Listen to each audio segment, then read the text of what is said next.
Alright, the purpose of this video is we will be going over kind of land vehicles, certain builds, how to play them, and also just kind of ways to, ways to have a good time. So again, we'll start out with the main battle tank. Now again, this is my build for a full main battle tank. AP, armor-piercing shells, staff shells, which are pretty much act like an MBT law round. They guide themselves. Active protection, thermal optics, autoloader, and then gunner, proxy skin, thermal always very good.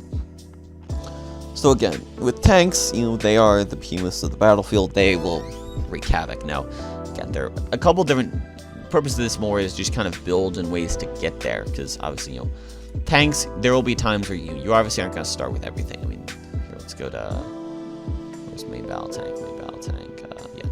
It takes a while to get going, and granted, so you start out with just a simple, I believe, yeah, it's AP shell, and which again it's very, very good, and LMG, coaxial LMG. You will learn that becomes a piece of crap. You can get coaxial HMGs and canister shells if you will, and take out infantry. Otherwise, I would recommend, guided shells and eventually staff shells. So you start out, I think the basic build is, for main battle tanks, it's AP shells, LMG, IR smoke, and then zoom optics. Which zoom optics you'll get with everything you'll learn that, as soon as you get thermal optics, use them. Even if you really need them, use the INRV optics, but once you get thermals, you'll never touch these again. And zooms are really for specific vehicles. But we'll touch on that later. It's more like boats and Mobley, just because the range factor, because you aren't going to be dealing with infantry as much. So again, I would say this is like a very good anti-armor build. So, AP shell, it hurts armor a lot. You also have high explosive shells are better for infantry than Sabot shells. They're more like sniper rounds because they fire very, very quickly. I'm not sure. I think they might be able to potentially do more to armor, but again, I don't really know.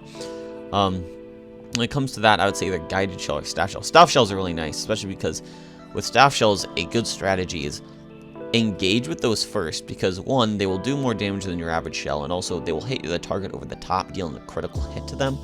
So it'll make it where your target can't escape, and also if you swap back to the AP shell, you can pretty much fire it immediately. Versus if you fired with the AP shell, you would have to wait for the staff shell to get loaded in, because it takes a while. So again, yeah, do that. That's just kind of good stuff again. Active protection is the best way to go.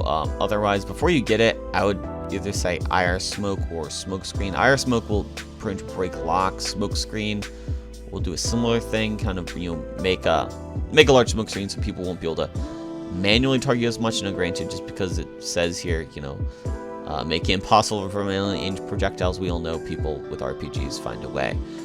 Fire extinguishers, just as a start, I personally do not like them. I don't see as much of a use for them. The one case I would say would be if you're kind of using it at longer range and you just happen to get hit really, really hard, like, some dude runs up to you at a freaking C4 Jeep and you're caught fire and you just don't want to lose, potentially lose the vehicle. You can do that quickly. Otherwise, I would say, the best way with protection against getting hit is not getting hit, and that's active protection. So if you see a shell coming in, throw it on. Also, especially when it comes to boats and IFVs where you're going to be throwing a lot of lead at each other, it won't become like a volley back and forth. Active protection can block a lot of stuff because it's pretty much a short while where nothing gets through. So again, very, very useful. Again, thermal optics, ways to go. You will highlight infantry vehicles.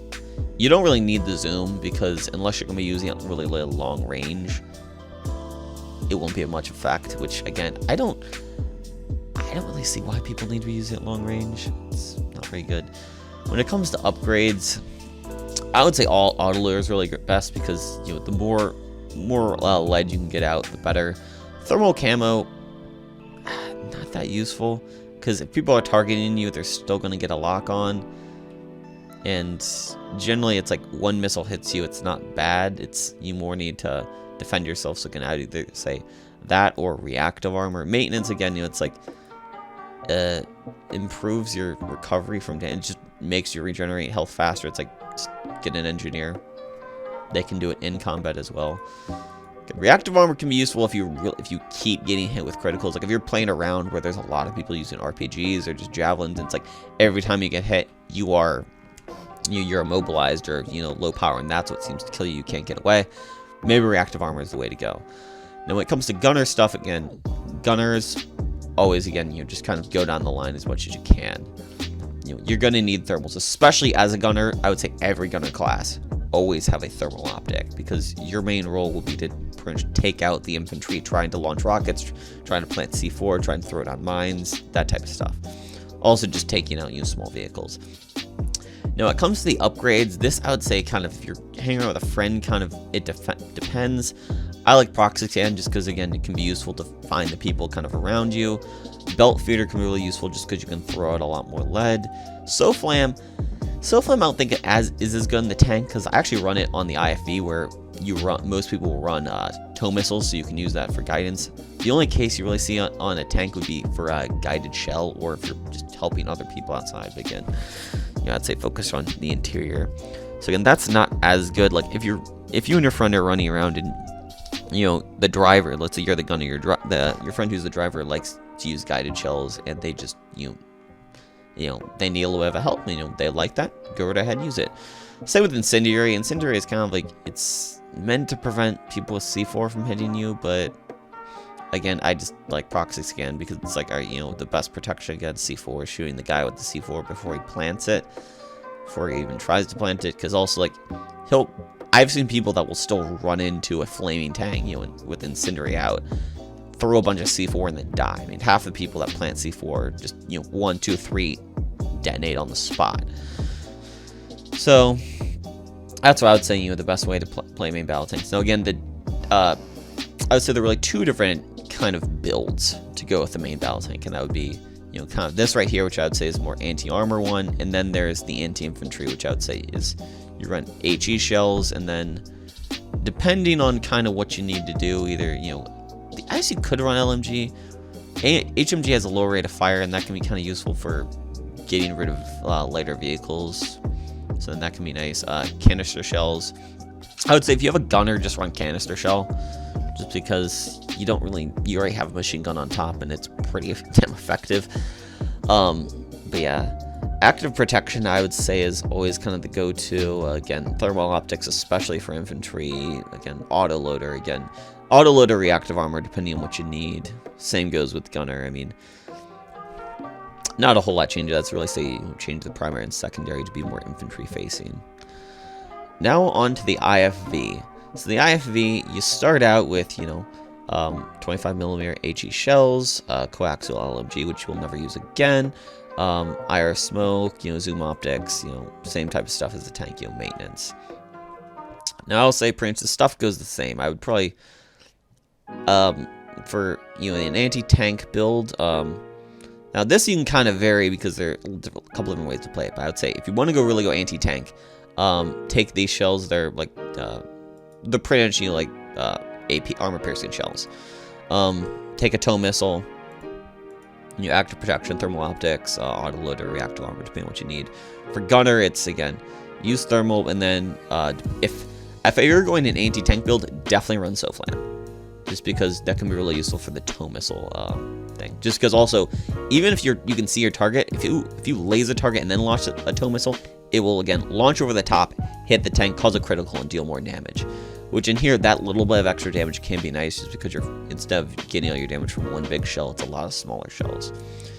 Now, kind of a good middle of the road, just you like to blow stuff up, I would recommend HE shell and Zunis. Zuni rockets, I would say they aren't as good as anti-tank, just because you have to fire them, and you have to fire a lot of them. It's it's 8 rockets versus 1 tow missile, so it's a lot easier to get off the 1 tow missile and go back to these shells and then just firing a bunch of Zunis.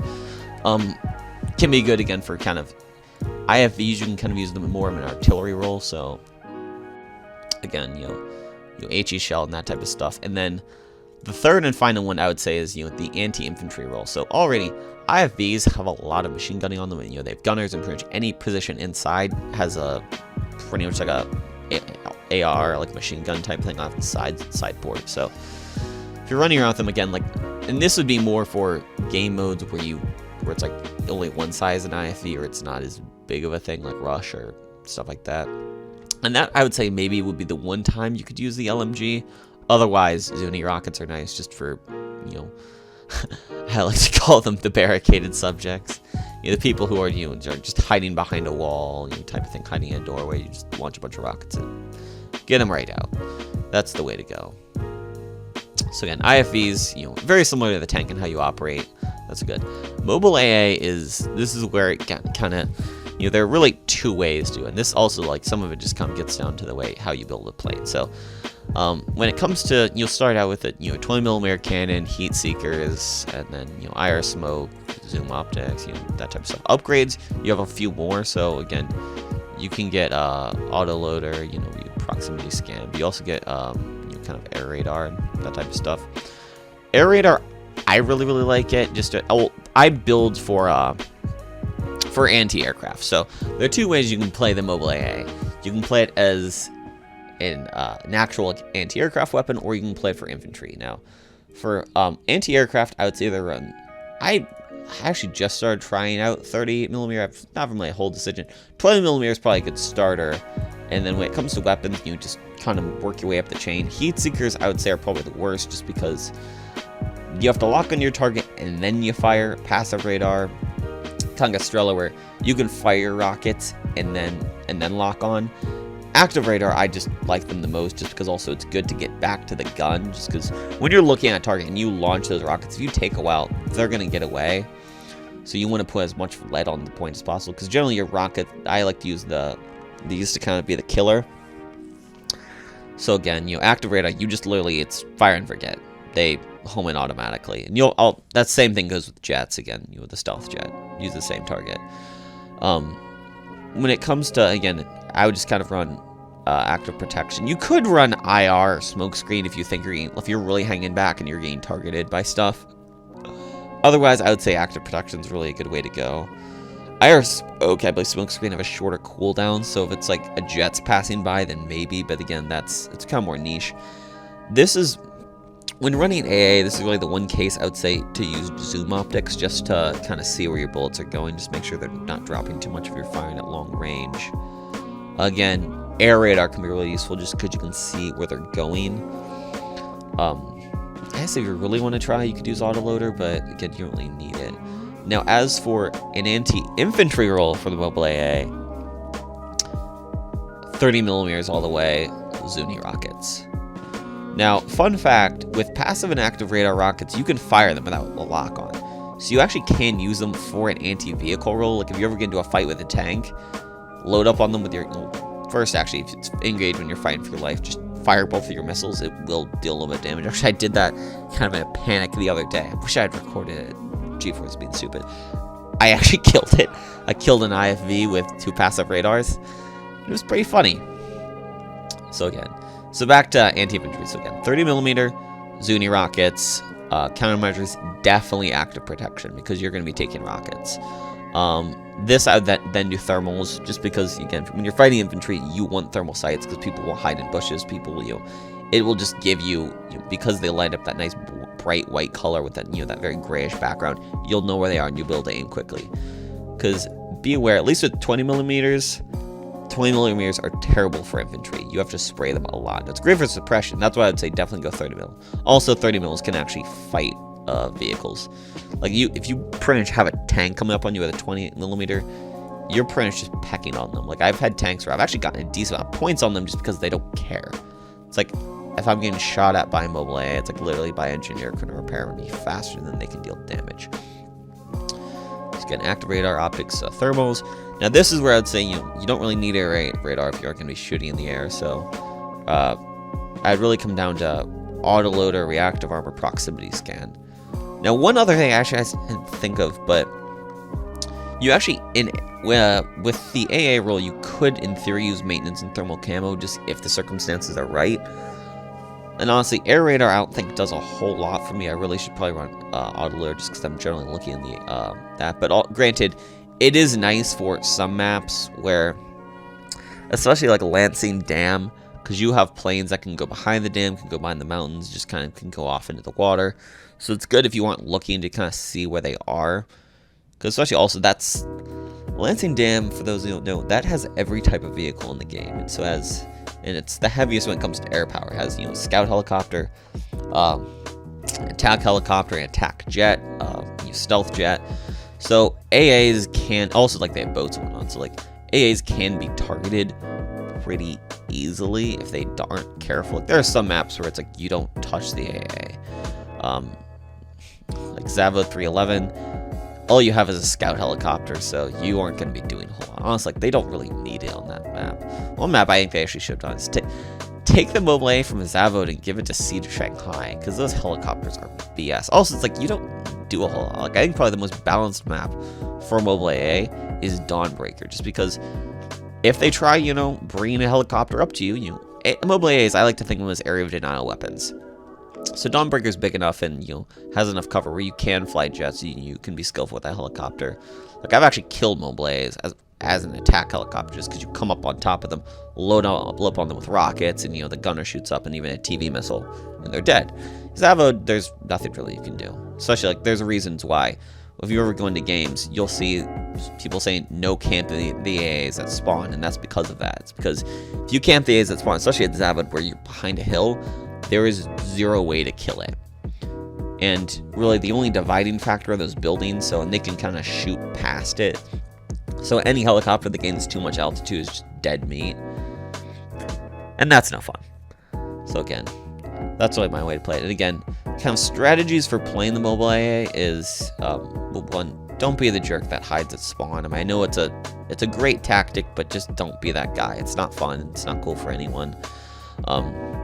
Granted, you aren't going to be willing to, unless you're kind of running that, anti-infantry fighter build. If you're going to be going to AA, find yourself a good place to hide, shoot down some trees, find your good place to hang out. But again, be kind with it, be considerate. The AA is also a weapon that, there will always only be one of them.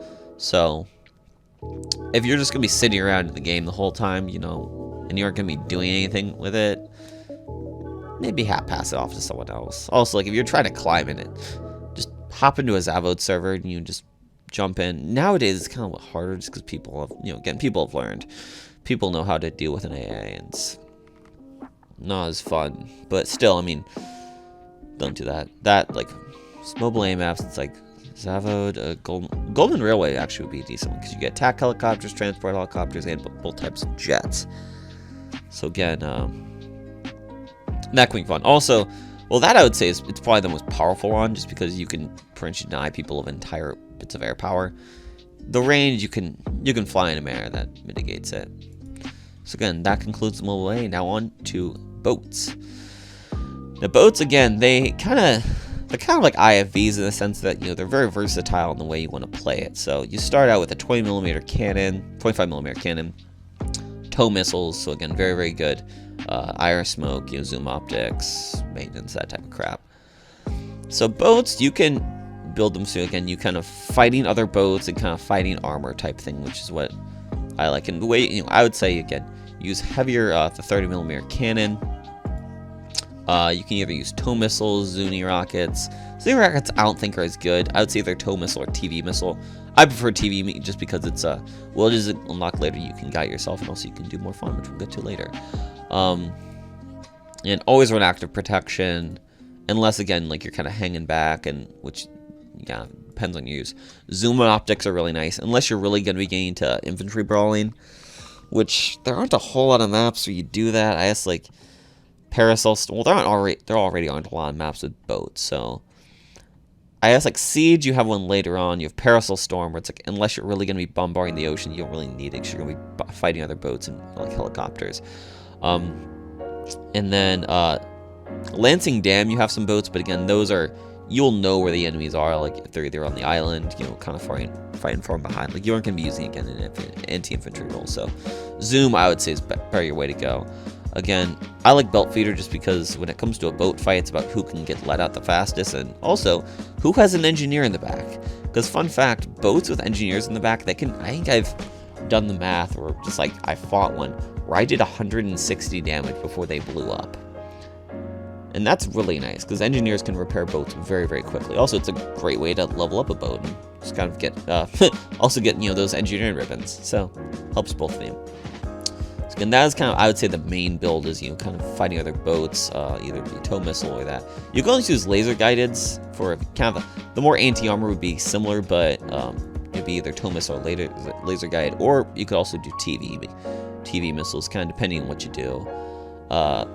For an anti-air roll, I would highly recommend burst cannon, just because the shells go really, really quickly, so you'll deal lots of damage. Like when you get taken out by a boat, if you're like in a plane or helicopter, it's either by one of two things: the burst cannon or like a TV missile. Passive radar is good early on, just because it's what you have. It's good for taking out airplanes. If someone likes to laser designate stuff for you, use a laser guided. Much better. Again, similar if you're going to be going AA. So if you're hanging out, it kind of depends how you play it. Again, zoom optics. Air radar can be nice in that case. Especially because you're going to want to make sure, because that's something I know, like with Lansing Dam and Parasol Storm, boats are pretty good targets for aircraft, just because you're out in the open. You're pretty, you stand out against the water, and you aren't gonna be able to move a whole lot. Like you aren't gonna be able to fight. Well, they usually don't think you're gonna be able to fight back, and you're generally a softer target. Now, I would say to any would-be pilots, if you see a boat, if you're shooting at it and it stops for a second, pull up, because it means they're either sighting you for a gun run, or worse, they're TV missiling you. TV missiles are, I would say, probably the most overpowered things ever. And with boats, like, you can... I would kind of like to call my build the artillery boat, because, again, I fire 30mm long range, kind of just pepper an area, and then, when I see armor, just TV missile it. Same with helicopters, TV missile them. Boats are incredibly overpowered if you know how to use them. So again, that really concludes my discussion on land vehicles. I mean, here else we can kind of go to look at a few of them. So again, this is your IFV, main battle tank. This again, this is your AA. So actually, here I'll show you how this works. So they just do their work, and then goodbye. Now, these actually are, like, I'm using a 30mm cannon right now, as you can see. It takes a little bit, but, it gets the job done. Here, let's see how it works with one of these. I guess one thing actually, I forgot, was, were these things. So what these are is, these are rocket artillery posts. Now, they have to be, I believe, you actually might, I think you actually can use them with, 2 people and let you drive around and shoot. Otherwise, what most people do is single person. You just hang around and do that. And these things, they're generally pretty precise.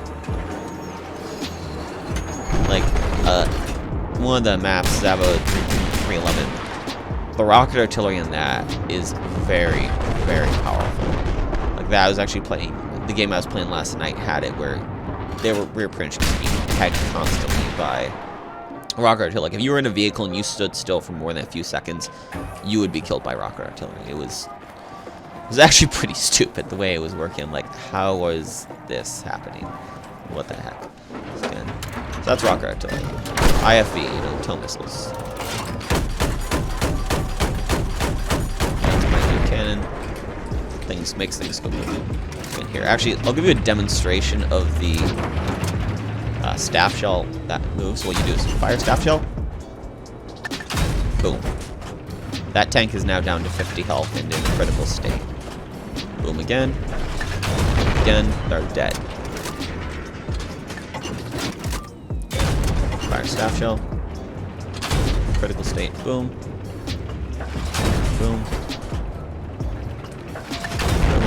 Goodbye.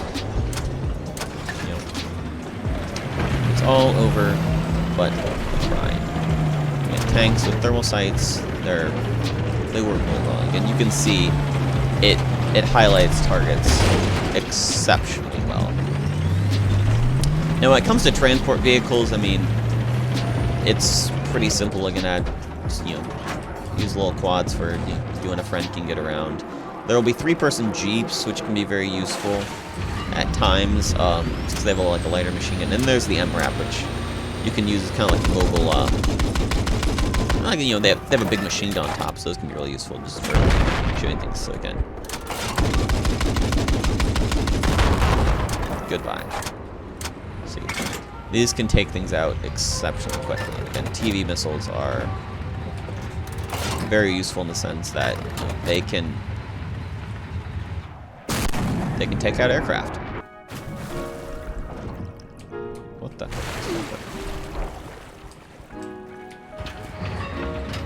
Yep. Oh, that was weird. But yeah, as you just saw, that drone is no more. It's exceptionally powerful.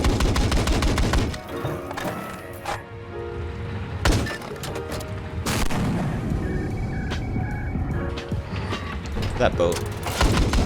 No more.